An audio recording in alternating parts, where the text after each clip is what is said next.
질투심이라는 얘기가 거기 있죠. 오늘은 민수기 25장 말씀을 가지고 발람과 비느하스라는 제목으로 은혜를 나누려고 합니다. 이 비느하스의 마음에 하나님의 질투심을 가지고 있었어요. 그러니까 사람의 질투심은 망하게 하지만은 하나님의 질투심은 거룩한 경건에 이르게 하고 망한 것을 흥하게 하고 하나님의 나라를 세워가는 일에 도움되는 감정이다. 이것입니다. 그러니까 사람의 감정, 이성, 생각, 어떤 계획, 플랜은 어떤 일이 되어진 것 같으면서 굉장히 불안해요. 왜냐하면 자기 속에서 나왔기 때문이에요. 근데 하나님으로부터 온 감정, 말씀, 생각, 행동, 하나님으로부터 온 어떤 것, 이것은 설령 나의 마음과 처음에 좀 안 맞는 것 같으면서도 점점 뭔가가 보이면서 하나님이 해가신다고 하는 것을 경험하고 느끼게 되는 것이죠. 그것이 간증이 되고, 그런 간증들이 자꾸 쌓이면은, 은행에 밸런스가 쌓이면 기분이 좋듯이 그런 간증이 자꾸 쌓이면 내 믿음의 속사람이 커가는 거예요. 인생은 나이 가면은 주름이 생기는 것이고요, 세포가 노화되는 것이고, 없는 병도 생기는 것이고, 그렇지만은 그런 와중에서도 한 가지 빠지지 말아야 될 것, 놓치지 말아야 될 것은 하나님의 질투심을 갖는 겁니다. 하나님의 믿음을 갖는 것이고 하나님의 계명을 갖는 거예요. 어떤 기적과 이적과 세상에 없는 것을 보았고 경험하고 했다 할지라도 그보다 더 중요한 건 뭐냐면 하나님의 계명인 말씀이 중요합니다. 그러니까 피조물 위에 사람이 있는 것이고, 사람 위에는 창조의 능력이 있는 것이고, 창조의 능력 위에는 하나님의 말씀이 있는 거예요. 그 하나님의 말씀을 하는 사람이 하나님이고, 그 말씀을 행하는 사람이 예수님이고, 그 말씀을 생각나게 하는 게 성령이기 때문에 아버지와 아들과 성령의 이름으로 내가 너희들에게 명하노니 너희는 어디에 가든지 내가 가르쳐 분부한 모든 것을 가르쳐 지키게 하라. 모든 것을. 하나님 입에서 나오는 그것이 그 어떤 거라도 하나님의 말씀이라고 하는 것은 너무 고귀한 거니까 말씀 아니고 하나님의 숨소리가 들려도, 하나님이 뭘 만졌든, 하나님이 뭘 타치했든, 하나님이 고개를 들렸든, 머리를 흔들었든, 손을 들었든, 무엇든 하나님의 것, 이것은 무엇이든지 그것이 너희들을 살리는 거니까 그 뜻을 따라 살아라, 이렇게 얘기한 거예요. 시내산에서 십계명을 받아가지고 출발했지 않습니까? 우리는 십계명이라고 하는 것이 말씀의 전부라는 사실을 아는데, 그게 기초라는 걸 아는데, 우리가 말씀이라고 할 때는 항상 두 가지예요. 뭐냐면 제사법, 안식일법, 절기, 이와 같은 것이 첫째고, 두 번째는 토라라고 해서 십계명, 이걸 얘기하거든요. 이 두 개의 말씀 좌우의 날개로 이 세상을 날아가러 다니라 이거예요. 하나님을 등에 업고 날아다니든, 하나님의 말씀을 마음에 품고 달아다니든, 뭔가 너희들이 세상을 살아갈 만한 무기가 있어야 되지 않느냐. 아무 무기가 없지 않습니까? 그러니까 오직 하나님의 백성은 하나님의 군대인데, 그 하나님의 군대는 하나님의 무기를 가지고 있어야 된다. 군대니까. 군인이라는 것은 상대방을 무너뜨리지 않으면 내가 죽어야 되잖아요. 전투를 벌이는데 적이 총을 들고 오는데 어서 옵시오 이러면 내가 죽겠다는 거 아닙니까? 그러니까 항상 믿음의 방패를 가지고 믿음의 발걸음을 옮길 수 있는 사람이 좋다, 이런 것입니다. 예수님이 뭐라 그랬냐면 너희들에게 겨자씨만한 믿음만 있어도 이 산을 옮겨서 바다로 던진다 그러시잖아요. 그러니까 무슨 얘기예요? 하나님의 말씀이 신의 산 아닙니까? 이 산을 옮겨서 바다로. 신의 산을 옮길까요? 그냥 그대로 있어요, 지금도. 근데 뭘 옮깁니까? 신의 산에서 나오는 하나님의 말씀을 너희가 들어서 바다로 던질 수 있는 하나님의 성령의 능력을 받을 수 있다, 이런 얘기거든요. 하나님의 말씀이 법궤 안에 가려져 있지만은 이 말씀이 너희의 말씀이 되면은 하나님의 능력을 가지고 살 수 있다, 이런 얘기예요. 오늘 그와 같은 인물이 또 등장하는데, 발람이라는 인물, 또 하나의 인물이 누구냐면 비느하스라는 인물이에요. 이 비느하스를 잊어서는 안 된다는 거죠. 그러니까 이스라엘 백성들이 이 발람이라고 하는 사람이 가나안 땅으로 이제 이스라엘 백성들이 들어가는 이제 그 마지막 경로를 지나가는데 모압 땅에 모여 있으니까, 모압이라고 하는 그 평지가 가나안 땅 코앞에 있는 엄청 넓은 평지고요. 그 모압이라는 평지가 또 굉장히 중요해요. 나중에 모세가 회고하기를 이럽니다. 시내산에서 우리가 십계명을 받을 때 그 말씀은 우리가 딱딱하고 이해하고 감당할 수가 없었던 말씀이었지만은 모압 평지에서 하나님이 다시 말씀하셨다 이거예요. 왜 그랬을까요? 시내산에서 주신 말씀은 제1세대에게 주신 말씀이지만은 1세대의 모든 이스라엘 백성들이 하나님의 십계명을 어기면서 순종하지 못했고 감당이 못했고 그 시험 문제에 대해서 정답을 맞추지 못했다는 거예요. 그래서 말씀을 지키지 못했기 때문에 1세대가 갈렙과 여호수아를 남겨놓고는 전부 전멸을 당했지 않습니까? 그리고 여호수아와 갈렙이 광야에서 태어난 이세들을 데리고 가나안 땅에 들어갔는데 이세들은 말씀을 듣지 못했지 않습니까? 그러니까 거기다가 다시 모아놓고 모세가 하나님의 말씀을, 하나님의 역사를 다시 정리해서 설교했던 대목이 모압평지라고 하는 거예요. 이건 뭔 얘기를 말하냐면 하나님의 말씀은 시내산의 말씀이 있는가 하면은 모압평지의 말씀이 있다.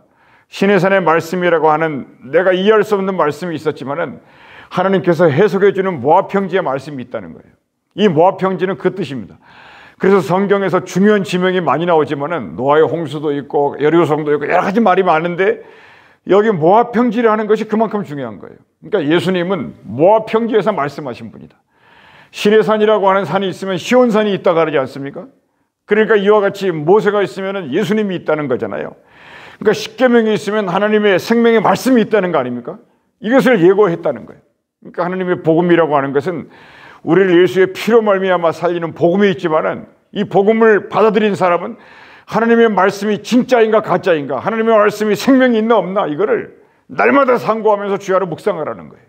이것이 우리를 살리는 무기가 될 것이고, 나 혼자만 살 것이 아니고 오고는 모든 대대손손이 살 수 있는 무엇이다? 영원한 언약이 될 수 있다, 이런 얘기입니다. 하나님을 믿습니까? 살아계시는 능력을 믿습니까? 이와 같은 믿는 믿음이 우리를 이기게 하고 우리를 살린다고 하는 거예요. 우리가 기도할 때 이런 생각이 들죠. 인생은 승리할 수 없겠구나. 내 계획이 계속해서 뭔가 되는 것 같은데 안 되었고 넘어짐에 거침돌에서 무너졌고 그랬었는데 정말로 하나님이 이긴다, 이 생각을 하는 거예요. 하나님이 이긴다. 나는 지고 나는 무너지고 나는 날마다 계획 세워진 거 다 깨지는데 하나님이 이긴다. 그럴 때마다 이와 같이 가는 건데 그 말이 뭐냐면 믿음이 이긴다, 그런 뜻이에요. 오늘 비느하스 한 사람이 또 등장하는데 이 인물은 놀라운 인물이에요. 이스라엘이 가나안 땅 앞에서 또 전염병으로 죽어갈 뻔하지 않습니까? 이 팬데믹으로 다 죽어가려는 상황에 있는데 이 비느하스는 한 사람이 일어나요. 왜 죽어가려면 하나님의 마음에 또 질투심뿐만이 아니라 하나님의 가슴을 막 그냥 후벼파는 거예요, 이스라엘 백성들이. 뭐 때문에? 아니 갔더니 모압에 있는 그 이방신들이 자기들의 신들에게 예배를 드리는데 그들의 예배는요 99.99%가 전부 음란한 예배예요. 그냥 막 그 여인들이 음란했다는 것이 아니라 나라가 그렇게 생겼어요. 그러니까 이스라엘 백성들이 가나안 땅에 들어갔어도요 온 나라 주변으로부터 둘러싸여 있지 않습니까? 다윗이 그렇게 얘기하잖아요. 10,000,000이 둘러싸도 내가 해를 받지 않는다, 내가 두려워하지 않는다, 작은 무리여 겁내지 마라, 이런 얘기를 하지 않습니까? 이스라엘 백성들은 단 하루도 외부의 적에게 둘러싸여 있지 않은 날이 없었다는 거예요. 이런 게 신앙입니다. 왜 예수님을 붙잡아야 되느냐? 왜 하나님을 놓치지 않아야 되느냐? 보이지 않는 악한 영들의 무리가, 원수마귀가 하루에도 수십 번씩 우리를 에워싸거든요. 그럴 때 매일매일 제단을 쌓고 매일매일 예배를 드리고 매일매일 말씀으로부터 힘을 받고 매일매일 성령의 능력을 받고요, 그와 같은 것이 다가올 것을 긴장하면서 대적하고 준비하는, 이게 우리의 기도 생활이고요, 이게 말씀 생활이고요, 이게 찬송의 생활이에요. 정말로 기도에도 응답이 안 오고 말씀을 가지고 싸워나가도 뭔가 희미하고 그럴 때는 그냥 내려놓고 어떻게 해야 되느냐, 그냥 어디 광야 같은 데 가서, 좀 이상한 말이지만 노래방 같은 데도 들어가가지고요 그냥 찬송을 막 그냥 불러 제끼는 거예요. 그냥 내 영혼의 은총이 막 이러면서, 태산을 넘어 한국에 가도 빛 가운데로 걸어가면서 막 이러면서요 내 속에 있는 간증을, 내 안에 있는 하나님의 힘을 막 이게 끌어올려야 되는 거죠. 근데 그러는 중에 눈이 떠져요. 그러면 안 보이는 게 보인다고요. 그러는 중에 영감이 오고 막 그래요. 이런 게 하나님의 나라입니다. 오늘 우리가 이 민수기에서 두 가지 사건이 크게 나타나는데 인구조사를 2번 하고요, 또 2개의 사건이 뭐냐면 우리가 16장에 있는 그 사건이 하나가 중요했고, 그게 무엇이었습니까? 16장의 사건이, 그 사건이 있었고요, 또 하나의 사건이 이제 뭐냐면 이 발람과 발락의 사건이에요. 모압 평지에서 이 발락이라는 이 모압의 왕이 이거 난리 난 겁니다. 이스라엘 백성들이 애굽에서 이 사실을 어떻게 다 알고 있는지 몰라요. 이스라엘 백성들이 인터넷도 까먹었던 건데 이스라엘 백성들이 애굽에서 하나님의 능력으로 나와가지고 광야를 지나 지금 여기까지 왔다는 사실을 모압의 왕이 알고 있어요. 그 사실을 듣기만 해도 그냥 천율이 오는 거예요. 우리 다 죽었다. 이스라엘 백성이 한번 싹 60만, 200만이 한번 지나가면 뭐 풀 한 포기도 안 남을 거라는 거예요. 뭐 물 한 방울도 안 남을 거라는 거예요. 겁에 질려 먹는 거죠. 그런데 모세는 말했어요. 우리가 여기를 지나가게만 해줘라. 우리는 너희들이 풀 한 방울도 안 건들 거고 물 한 방울도 안 건들 거고 너희의 백성들에게 아무것도 우리에게는 필요 없다. 그냥 길만 열어주라. 근데 그것도 이런 비밀된 게릴라들의 길로 가는 게 아니라 그냥 대로 앞으로 그냥 지나가겠다. 그냥 소떼 안 끌고 우리는 그냥 아무 무기가 없다. 그냥 가겠다. 그러니까 이 말만 해도 이들이 부들부들 떠. 이렇게 된 거예요. 하나님이 그 일을 하셨죠. 만나 매출하기, 엄청나게 물 내려, 불기둥, 구름기둥 막 이런 기적들은 이 주변 나라에 찾아볼 수가 없는 거예요. 근데 우리는 이런 사실을 알고만 있지 이게 우리에게 기적이 돼야 된다는 거지 않습니까? 이게 성령입니다. 이게 믿음이에요. 그래서 이 즐거움, 이 기쁨, 이 감격이 있기 때문에요. 피곤하고 힘들어도 기도하는 거예요. 하나님 없으면 안 된다 이거. 이 신앙이 에녹에게 있었고 노아에게 있었고 아브라함에 있었고 이삭에게 있었고요. 야곱에게 있었고 모세에게 있었고요. 여호수아에게 있었고 오늘 갈렙에게 있었고 이 신앙이 오늘 비느하스에까지 있는 거예요. 이 흐름입니다. 그러니까 예수님이 이 흐름 위에 어떤 흐름을 타고 오시겠냐는 거예요. 이게 당연한 얘기예요. 그러니까 이 흐름의 말씀을 타고 예수님이 오셔서 예수님이 바로 여기 하나님의 말씀이 육신되어서 내가 왔다. 영접하는 자, 곧 그림을 믿는 자는 하나님의 자녀가 된다. 이렇게 얘기하시는 거죠. 근거가 너무 확실한 거예요. 그러니까 빼다 박도 못하는 거예요. 그러니까 예수 이름 이외에는 방법이 없다. 이 사실을 아는 게 중요합니다. 그러니까 이 발락이라는 왕이 있잖아요. 발람하고 비슷한데 이 발락이라고 하는 이 이상한 왕이 왕자리에만 앉아있지 아무 힘이 없잖아요. 그냥 이름만 왕이에요. 인생에 껍질이 많다 그러지 않습니까? 그러니까 이와 같은 왕이 겁을 먹어가지고 방법이 없으니까 무기로도 안 되고 힘으로도 안 되고 아무 방법이 없어요. 그러니까는 이들의 생각 속에는 딱 하나밖에 없습니다. 무당을 불러라. 이거예요. 근데 발람이 무당이 아니에요. 다만 그 동네에서는 부올의 아들이라 그래가지고 유명한 예언자입니다. 이 발람은 돈을 받은 적도 없고요. 그 발락이 뭐 사신들을 보내, 장군들을 보내, 장로들을 다 보내도 발람이 꼼짝도 안 해요. 발람이 중요한 한 가지는 뭐냐? 너희들이 내게 저들을 지금 이스라엘 백성들을 저주해서 자기 나라로 오지 못하고 막아달라고 말을 하지만은 그러나 발람은 말합니다. 기도해보자. 이렇게 말해요. 하나님이 뭐라고 하시나 한번 들어보자. 이렇게 얘기한다고. 그러니까 들어보니까 처음에 하나님이 뭐라 그러냐면 가지 마라 이런다고. 두 번째는 또 예언을 듣는데 뭐냐면 함께 가라 그러거든요. 하나님이 이런 거예요. 그러니까 우리 하나님은 뭐냐면 좌우에 양날의 검을 가지고 우리를 키운다는 겁니다. 우리를 때로는 될 것 같은데 하지 말라 그러고 아닌 것 같은데 또 하라 그러고 이래요. 하나님이. 거의 인생은 그렇게 됩니다. 우리가 내 안에 계신 그리스도가 나를 살기 전에는 내 인생은 그렇게 돼요. 그러니까 차라리 인생을 살면서 이길 수 있는 하나의 팁이 있다면 그거는 뭐냐? 내가 생각하는 대로 안 하면 돼요. 인생의 팁입니다. 그리고 내가 하기 싫은 걸 하면 돼요. 예를 들면 피곤하거든요. 새벽 예배 가면은 됩니다. 나는 가기 싫은데. 근데 주일날 교회 가기 싫거든요. 가면 돼요. 이런 거거든요.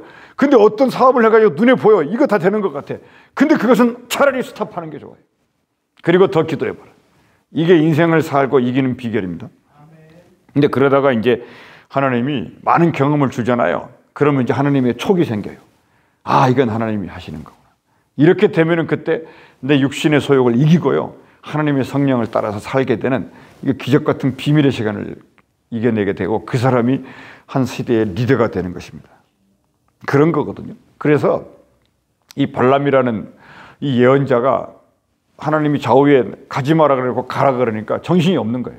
그러니까 처음에 이제 가라 그러니까 나귀 새끼의 등을 타가지고 종 둘을 데리고 이제 모압 땅으로 이제 가는 거죠. 이쪽에 말하자면 오늘날로 말하면 이라크에 있는 이제 예언자인데 모압 땅 가나안 땅으로 가는 거예요. 엄청나게 먼 거리잖아요. 근데 이와 같이 이제 말을 더 가는데 갑자기 근처에 다 와가지고 뭐가 나타나냐면 나귀가 하나님의 천사가 길을 막고 있는 거예요. 왜냐하면 이제 거기서 나타나서 가지 말아라 이렇게. 그러니까 처음에 가지 말라고 했던 하나님이 가라 그랬거든요. 가라 그럴 때는 언제고 가지 말라 할 때는 언젠가. 근데 말씀에 따라서 순종해서 갔는데 여호와의 천사가 칼을 들고 이제 죽이겠다고 앞에 서 있는 거예요. 이걸 못 보는 거예요. 그 영의 눈이 없어요. 다른 건 다 보는데 발람이. 근데 뭐냐면 그래서 막으니까는 그냥 그냥 죄 없는 자기 그 당나귀를 오늘날로 말하면 자동차를 발라쳐가 막 그랬다는 거죠. 그냥 막 때리면서 막 그냥 너 왜 그러냐 길 막냐 이렇게. 그러니까 나귀가 3번이나 얻어맞아가지고 정신이 없으니까 이대로 갔다가 점점 길이 좁아지고요. 이 나귀도 지금 그 길을 통과할 수가 없는 거예요. 이걸 못 보는 거예요. 아니 길은 넓은데 이 집이 좁다는 거지 않습니까? 지금 이 모압의 모든 사람들이 이 넓은 대로를 이렇게 막고 있다는 거 아니에요. 무슨 얘기인가 이해되세요? 근데 그거를 하나님이 지금 열어주는 거예요. 그러니까 나귀는 그걸 보는데 이 발람은 그걸 못 보는 거예요. 그러니까 나귀가 그냥 막 일부러 막 구렁텅이에 빠지기도 하고 막 뒤틀기도 하고 여기서 넘어지기도 하고 막 그냥 하고 주인한테 막 이렇게도 못 알아. 그러니까 결국은 나귀가 너무너무 힘드니까 이 나귀 입에서 말이 나오기 시작해요. 그러니까 하나님이 그 경험을 발람이 자기 인생 살면서 처음 한 거예요. 하나님이 나귀를 통해서도 말을 하는구나. 그러니까 거기서 이제 발람은 완전히 땅에 엎드려가지고 하나님이 가라면 가고 오라면 오고 이렇게 해야 되겠구나. 이걸 배워요. 이게 이제 신앙의 절정입니다. 그러니까 이 발람이 거기서 이제 발락이 3번씩이나 저주를 하라고 말했을 때 발람은 거기서 3번씩이나 축복을 했는데 이게 무슨 뜻인가요? 이 발람의 예언이 아니라는 거예요. 하나님이 나귀의 입을 통해 말했던 발람의 입을 통해서 이스라엘 백성을 가나안 땅으로 들어가게 하기 위한 축복의 말씀을 3번씩이나 하셨다는 거예요. 한 절 보여드릴까요?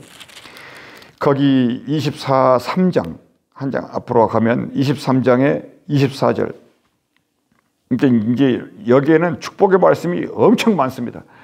이게 이스라엘 백성을 하나님이 어떻게 사랑했는지가 다 있어 있어요. 23절 야곱을 해야 할 점술이 없고 이스라엘을 해야 할 복술이 없다. 이런 거 신경 쓰지 말아라.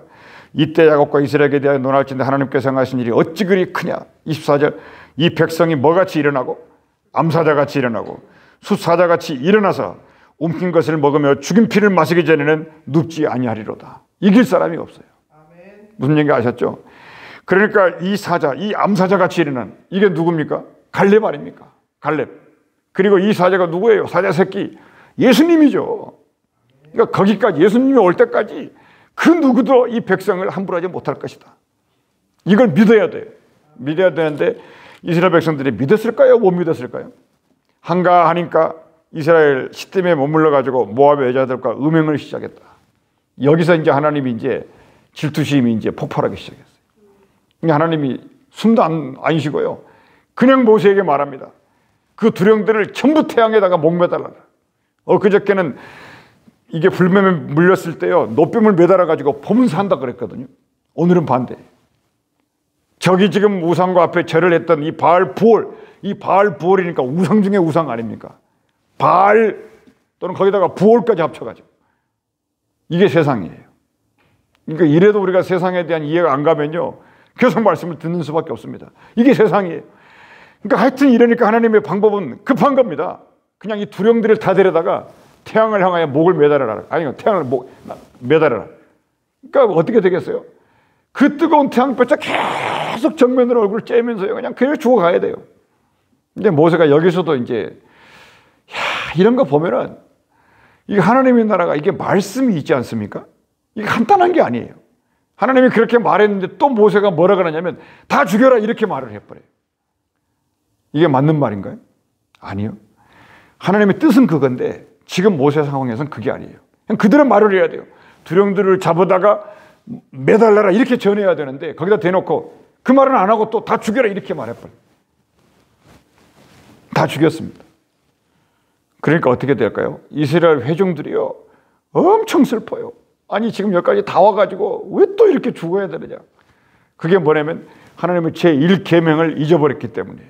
그러니까 제 얘기가 하는 게 뭐냐면은 기적도 있었고 나귀도 말하고 무슨 뭐 하나님이 저주하라 그러면 또 발락이 저주하라고 말하면 축복도 없고 별별 일들이 다 있었는데 더 중요한 건 뭐냐면 하나님의 말씀이 중요했다 이 말이에요. 제1계명을 어긴 것에 대해서는 기적이고 뭐 치료고 뭐 그런 것에 대한 하위 수준을 말하지 마. 너희들이 가장 중요한 건 뭐냐? 법궤를 메고 가지 않느냐? 산을 옮겨서 바다로 던져야 되지 않느냐? 신의 산에서 있는 십계명을 지금 어깨에 짊어지고 옮기고 있지 않느냐? 그 말이에요. 예수님 말씀하신 게. 산을 옮기는 거야. 신의 산을 옮겨가고 있지 않니 너희가 지금. 겨자씨만한 믿음만 있으면 가나안 땅을 주겠다는 거 아니냐? 그런 얘기를 하는 거예요. 마태복음 17장 말씀에 괜히 저기 산을 옮기려고 하면 하지 마시고. 그러니까 이와 같이 됐을 때 백성들이 이제 울고불고 그저께 그런 일이 벌어졌는데 또 울고불고. 이게 성경이 이렇게 생겼어요. 항상 그래요. 올라갔다 내려갔다 올라갔다 내려갔다. 이 말이 뭐냐면 우리를 사랑하기 때문에 그래요. 우리 인생에 이게 계속 이러거든요. 그러니까 그럴 때 올라갈 때 잡고 내려갈 때 회개하고. 하나님의 훈련 방식이니까. 그런데 거기에서 이제 무슨 일이 벌어졌냐면 그런 슬픔과 눈물과 통곡의 와중에 어떤 이스라엘의 한 남자가 모압 여인을 데리고 울고 있는 백성 앞을 지나가는 거예요. 이런 상황이 벌어진 거예요. 그러니까 여기는 지금 막 초상집이 일어났는데 그 앞에서 지금 노래 부르고 앉았다. 이런 상황이 됐다 이 말입니다. 그러니까 이때 비느하스라고 하는 한 인물이 등장하는데 여러분 이 비느하스가 제 세 번째 제사장이에요. 첫 번째는 아론이었죠. 아론의 아들이 누굽니까? 엘르아살이에요. 엘르아살의 아들이 비느하스예요. 근데 이 비느하스라는 인물이 이스라엘의 위기를 건져냅니다. 이 제사장이라는 게 창을 쓰면 안 되잖아요. 칼을 쓰면 안 되잖아요. 모든 사람을 축복만 해야 되지 않습니까? 제사장이니까. 근데 이 비느하스는 거기서 창을 들고 거기서 노래하고 까불고 설치는 이 사람의 텐트에 들어가 가지고요. 이 남자를 창으로 찔러 죽이고 여자를 죽이니까 하나님의 마음에 들어버린 거예요. 그러니까 여러분 하나님의 생각을 알 수가 없어요. 이런 거지만은 또 이렇게 하는 거예요. 그러니까 하나님의 마음을 누가 캐치하느냐. 그래서 그런 식으로 해서 이제 하니까 전염병이 끝나고요. 그리고 하나님의 마음이 뻥 뚫린 거예요. 잘했다. 잘했구나. 정말로 잘했다. 그래서 비느하스에게 상을 내립니다. 내가 너에게 평화의 언약을 주겠다. 내가 너에게. 그리고 너는 영원한 제사장의 가문에 너를 통해서 흘러갈 것이다. 이 상을 주시게 돼 있어요. 그러니까 여러분 영원한 상이 뭐냐면요. 마지막에 재림의 상입니다. 그 상을 받기 전까지 이런 상들이 많이 있었다. 그러므로 12절에 말하라 내가 그에게 내 평화의 언약을 준다. 13절에 그와 그 후손에게 영원한 제사장 직분의 언약이다. 이런 걸 상이다. 이렇게 말합니다. 여러분 오늘 이 아침에도 이와 같은 하나님의 말씀을 갖고 기도하시면서 그 어떤 것도 하나님의 음성이 어떤 식으로 들려올 줄 모르니까 그냥 말씀을 암송하고 있다고 해서 머무르지 마시고 그 말씀이 어떤 식으로 또 움직이고 방향을 틀지 모르니까요. 그 말씀에 날마다 센시티브하게 기도하며 살아갈 수 있는 저와 여러분이 되시기를 주의 이름으로 축원합니다. 내려오신 우리 아버지 하나님 감사합니다. 이 아침에 살아계신 주의 말씀이 우리의 빛이 되게 하신 것을 감사합니다.